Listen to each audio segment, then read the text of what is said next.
চাদরটা একটু নিচে নামান হালকা থেকে।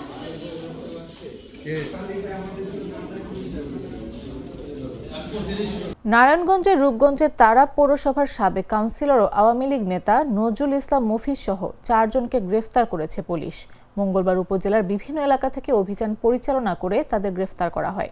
গ্রেফতারকৃতরা হলেন তারাবো পৌরসভা 4 নম্বর ওয়ার্ডের সাবেক কাউন্সিলর নজরুল ইসলাম মফিজ, দাউদপুর ইউনিয়ন যুবলীগের সমাজ কল্যাণ ও সাংস্কৃতিক সম্পাদক রুবেল মিয়া ও সুজন মিয়া ও হোসেন আলী।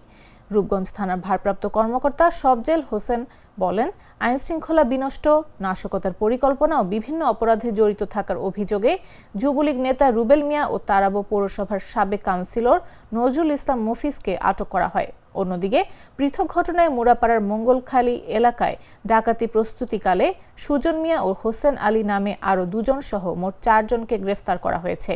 আওয়ামী লীগ সরকারের আমলে মফিজ ও রুবেলের বিরুদ্ধে ক্ষমতার অপব্যবহার একাধিক অভিযোগ রয়েছে।